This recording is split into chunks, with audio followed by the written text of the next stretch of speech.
제가 내일 모레 이사를 가게 되어서 마지막으로 책장 투어를 간단하게 한번 하고 이 집에 대한 마무리를 해보려고 합니다. 근데 책장이 사실 여기도 있고 저기도 있고 저기도 있고 저기도 있거든요. 여기가 제가 메인으로 쓰는 책장이라서 여기를 위주로 보여드리고 나머지는 살짝씩만 소개해드릴게요. 이렇게 있어요. 이렇게 1번 칸, 2번 칸, 3번 칸, 그리고 저기 밑에 이렇게 있어요. 여기 제일 위에 칸부터 소개를 해드리자면 여기는 무라카미 하루키 존입니다. 일단 여기는 데뷔작부터 이제 쭉 꽂혀 있는데 세계끝과 하드보일드 원더랜드도 있고요. 노르웨이 숲, 이건 원서고, 그리고 이렇게 쭉 있습니다.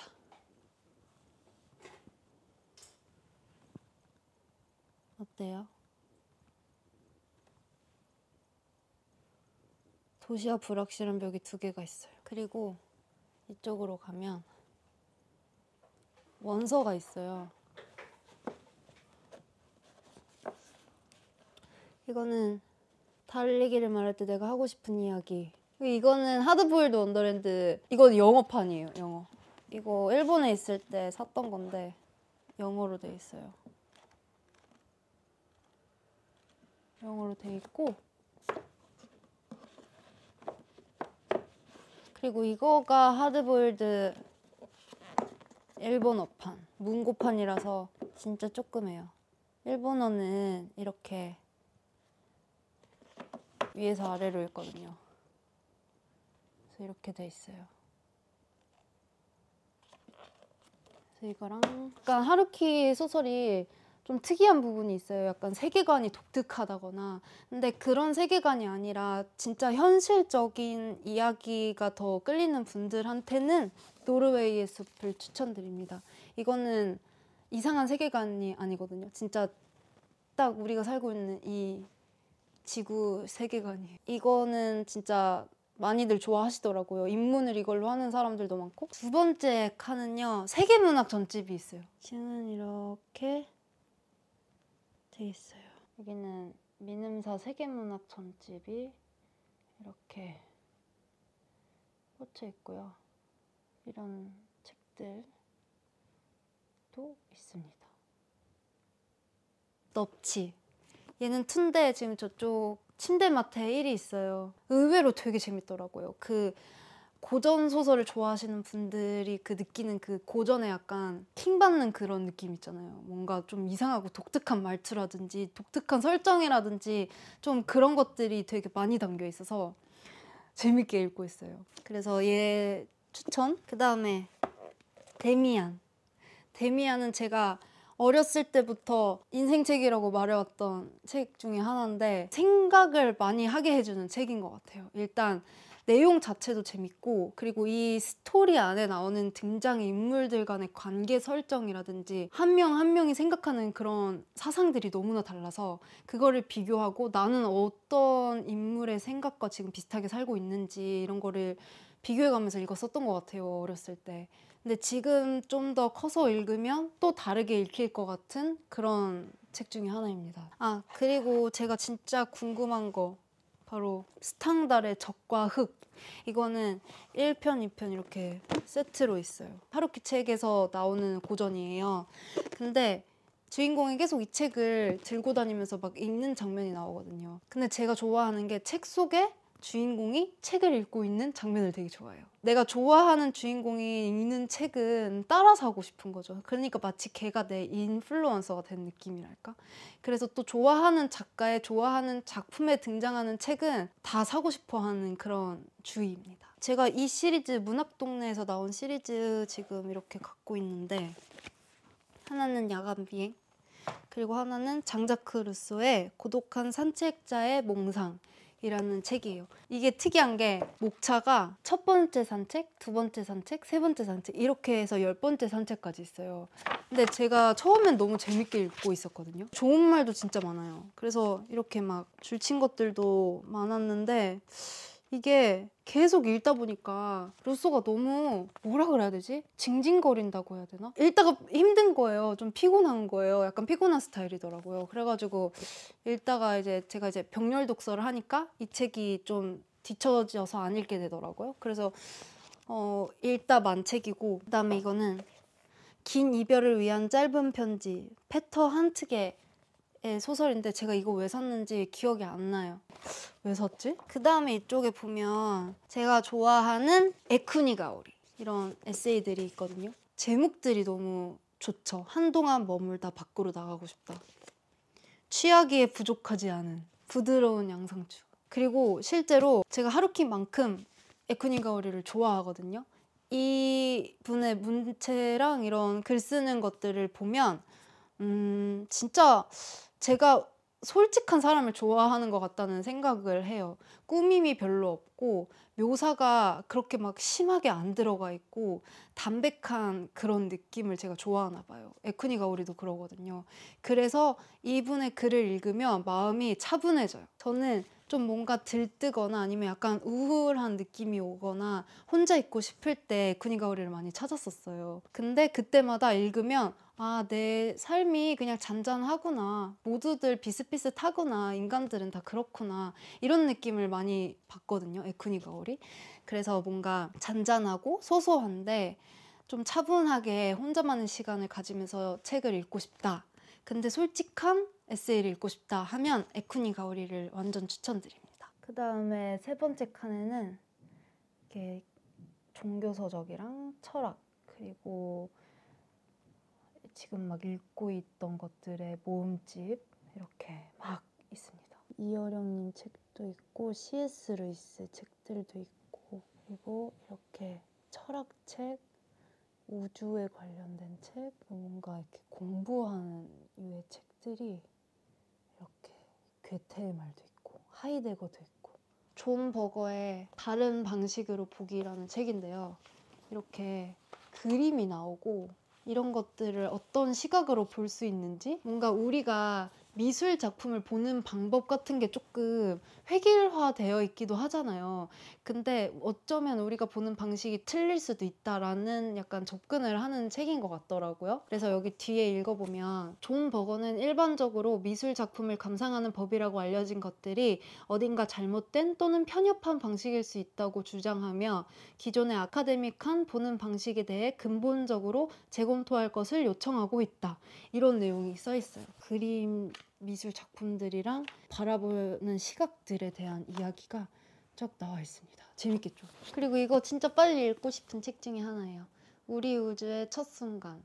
제가 과학도 관심이 많은데 그만큼 과학 관련된 책을 안 읽고 있었어요. 근데 특히 우주에 관심이 진짜 많거든요. 어렸을 때부터 우주를 되게 좋아하고 궁금해했어요. 제가 이 책을 골랐던 이유가 목차가 재밌어서였거든요. 이렇게 보시면 우주 최초의 순간, 아인슈타인의 세계관 속으로 우주의 모양이 변하고 있다. 이런 것도 있고 왜 다중우주인가? 물질과 반물질의 미스터리 막 이런 이야기들이 나옵니다. 아 그리고 이런 책도 있어요. 사회학자와 역사학자라고 해서 브르디에랑 샤르티에 대화를 나누는 대담집이거든요. 여기 뒤에 잠깐 읽어보면 이 책은 사회학의 거장 피에르 브르디에의 라디오 대담집이다. 아날 학파를 대표하는 역사학자 로제 샤르티에는 브르디에의 핵심 개념에 대해 저자와 심도 깊은 대화를 나눈다. 브르디에의 개념이 어떤 의미가 있는지, 어떤 오해를 불러일으키는지, 사회와 역사를 분석하는 데 어떤 효과가 있는지 이런 내용이 쓰여져 있는 책입니다. 이런 거 좋아하시는 분들은 약간 다리 아파 보시면 필론주의 개요 섹스투스 엠피리쿠스라는 옛날에 철학자가 쓴 책이에요. 근데 이 책은 아마도 제가 소크라테스 익스프레스에서 살짝 언급하고 넘어갔던 책인 것 같은데 그냥 궁금해서 무작정 샀던 책인데 목차가 이것도 되게 재밌어요. 철학자들의 근본적인 차이에 관하여, 회의주의의 논의들에 관하여, 회의주의란 무엇인가, 회의주의자의 목표에 관하여 이런 내용이 있고 아마도와 가능하다, 그리고 그럴 법하다에 관하여 가르쳐지는 것이 존재하는가? 삶의 기술이 가르쳐질 수 있는가?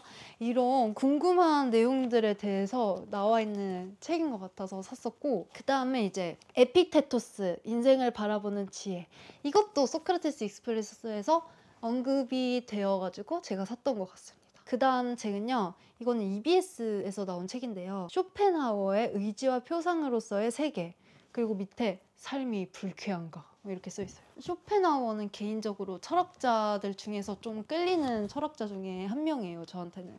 왜냐면 제가 약간 쇼펜하우어 책을 읽을 때마다 나랑 너무 비슷한데 이렇게 느꼈던 적이 꽤 많았거든요. 물론 다 똑같진 않아요. 왜 저래 저 사람 막 이렇게 생각했던 적도 많은데 그래도 뭔가 항상 쇼펜하우어 읽을 때 좀 공감이 많이 가더라고요. 그래서 이것도 뭔가 공부해 보려고 샀던 책입니다. 그래서 이런 약간 어렵게 느껴질 수도 있는 책들이 여기에 꽂혀 있는데 이게 중요한 건 사실 우리가 읽어보지도 않았으면서 그냥 일반적으로 이런 것들이 어렵다는 인식이 있기 때문에 어려운 책이다 라고 생각을 해버리면 내 뇌도 이런 건 어렵다 이렇게 생각을 해버릴 수가 있잖아요.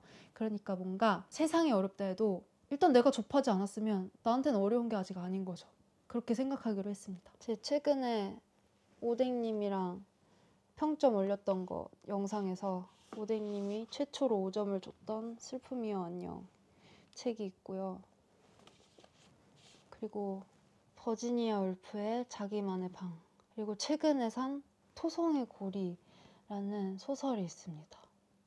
그리고 진짜 재밌게 읽은 마르그리트 듀라스의 여름밤 10시 반, 그 다음에 금각사, 그 다음에 이쪽에 보시면 멀어질수록 행복해진다 라는 에세이, 그 다음에 게으르다는 착각, 그 다음에 취향, 그리고 철학책 독서 모임 막 이런 것들이 있네요. 여기도 제가 좋아하는 에세이들이 있고, 여기서 재밌을 것 같은 책은 2024, 2025 일본에서 유행하는 것들이라는 책이 있어요. 이거는 제가 어디더라? 서촌에 있는 어떤 북카페에서 제목을 보자마자 바로 산 책이거든요. 왜냐면 제가 아무래도 일본에 관심이 되게 많다 보니까 지금 그쪽에서는 뭐가 유행하고 있는지 이런 거를 잘 많이 알고 싶더라고요. 근데 목차가 재밌어가지고 그 I Love You라는 드라마 있잖아요. 한국 배우가 나온 일본 드라마. 그 되게 유명했잖아요.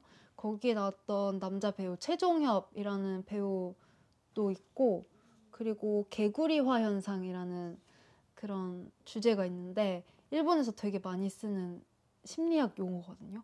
그래서 그거에 대해서도 나와 있고 사카모토 류이치도 있구나. 그래서 이 책도 지금 재밌게 찔끔찔끔씩 보고 있어요. 제가 되게 좋아하는 유지혜 작가님의 우정도둑이라는 에세이입니다. 저는 진짜 이 유지혜 작가의 글을 읽을 때마다 좀 많이 감탄을 해요. 와, 진짜 글 잘 쓴다. 근데 글이 재미있다. 쉬운 천국이라는 에세이가 또 있는데 그것도 되게 재밌고, 보통 여행 갔다가 여행지에서 일어난 에피소드를 많이 쓰시더라고요. 근데 이분도 되게 솔직해요. 그래서 재밌나 봐요. 정말 있었던 그대로 내가 욕을 먹을지언정 다 얘기를 해주는 스타일인 것 같아요. 그래서 유지혜 작가 되게 독특하고 재밌고 신선하고 글을 너무 잘 써서 이 책 정말 추천드리고 싶고, 그 다음에 이거는 정말 두꺼운 불안해서 페르난도 페소아 작가의 이제 글들을 쭉 모아놓은 그런 책입니다. 이것도 짧게 나뉘어져 있어요. 한쪽씩 이렇게 짧게 나오기도 하고, 이 사람이 자기가 적은 메모들 같은 거를 쫙 모아놓은 그런 글인 것 같은데 이것도 사실 한 방에 못 읽죠. 조금씩 나눠 읽어야 되는 그런 책인 것 같아요. 그리고 익명의 독서 중독자들이라는 책인데 만화책이거든요. 만화책이에요. 근데 제목이 너무 웃겨가지고 샀었는데 이게 1권, 2권이 있어요. 책 좋아하시는 분들이 읽으면 좀 웃으면서 읽을 수 있는 그런 내용인데 여기서도 책 추천이 되게 많이 나오고 캐릭터들이 다 독특하고 까칠하고 특이해요. 그래서 더 재밌는 것 같아요. 뒤에 뭐라고 쓰여져 있냐면 사회 부적응의 아우라가 다소 느껴지는 독서 클럽은 몇몇 회원이 교체된 뒤로도 계속 이어지고 있다. 이렇게 나오거든요. 회원들의 독서에 대한 지나친 애정과 집착, 허세는 여전하다. B급 감성과 지적 재미로 독서인과 비독서인 모두를 사로잡은 세상에 단 하나뿐인 독서 클럽에서 익명의 독서 중독자가 되어 이 분위기를 느껴보자. 이렇게 나와 있는데 진짜 딱 이 B급 감성, 그리고 얘네들이 막 자기네들이 책 너무 좋아하고 책을 너무 사랑하니까 거기서 나오는 그런 허세들, 지적 허세 같은 게 막 드러나는데 너무 웃겨요.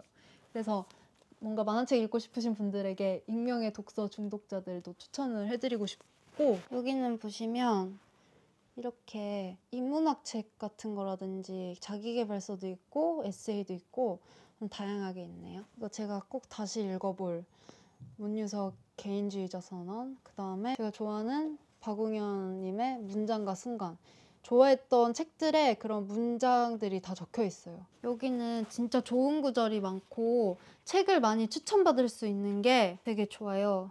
대박. 지금 제가 딱 펼쳤거든요. 60쪽? 근데 여기에 아까 제가 소개했던, 어디 갔어? 이 페르난도 페소아 책 있죠? 불안의 서를 쓴 이 사람 내용이 나온다. 페르난도 페소아는 사물들의 경이로운 진실이라는 시에서 완전해지기 위해서는 존재하는 것만으로 충분하다라고 했다. 이것은 하나의 경지다. 그 경지에 이르면 삶의 의미는 차고 넘친다. 라고 하고, 이 사물들의 경이로운 진실이라는 시의 한 부분이 나오는데, 때로는 바람이 지나가는 걸 듣는다. 그리고 생각한다.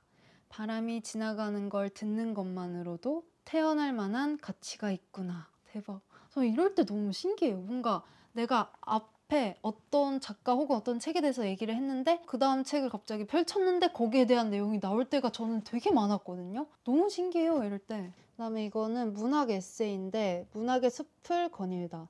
이것도 읽어보려고 샀던 책이고, 그다음에 제가 진짜 좋아하는 소크라테스 익스프레스. 그리고 이 책도 솔직히 되게 재밌게 읽었거든요. 엘레강스 이즈라는 책인데요. 이거는 이제 여성분들이 품위를 지키기 위해서 어떻게 해야 되는지 나와 있는 책이거든요. 버지니아 월프, 샤넬, 오드리 헵번, 제클린 케네디, 이렇게 20세기 고전부터 21세기 아티스트까지 그들의 삶과 작품 속에서 찾아낸 공통된 가치, 이렇게 나와 있거든요. 이것도 되게 재밌어요. 되게 예쁜 그림이랑 글이 같이 나와 있거든요. 이런 식으로. 뭔가 품위를 잃으면 안 되잖아요. 저는 나이가 들면 들수록 느껴지는 게, 사람이 물론 막 활기차고 에너지가 넘치고 밝은 것도 중요하지만 그 안에서도 사람이 나의 가치관을 지키고 뭔가 품위를 좀 그래도 놓치면 안 되겠다라는 생각을 많이 하게 되더라고요. 그래서 이거는 읽은 지 정말 꽤 됐는데 품위를 잃었다라고 느꼈을 때 한 번씩 읽으면 좋을 것 같은 책입니다. 영어 원서랑 일본어 원서 책들이 좀 모아져 있습니다. 이 두 개가 나츠메 소세키의 책이에요. 소레카라 그 후라는 책이고, 얘가 코코로 마음입니다. 이 책은 너무너무 추천하는 책, 꼭 읽어보세요. 여기는 이제 제 남자친구 책장이에요. 이렇게 이런 벽돌 책들도 있고 이런 식으로 재밌는 책들이 많아 보이죠? 여기 큰엘프도 있다. 여기도 이렇게 재밌어 보이는 책들이 쫙 있답니다. 자, 오늘 이렇게 여러분들에게 제 책장 투어를 간단히 보여드렸는데, 이제 제가 이사를 가니까 거기서도 책 싹 정리를 해서 다시 룸투어랑 책장 투어를 찍어보도록 하겠습니다. 그때까지 또 기다려주시고, 저는 그러면 이렇게 이 집의 작별을 고하고 영상을 마무리하도록 하겠습니다. 그럼 여러분, 새 집에서 봐요.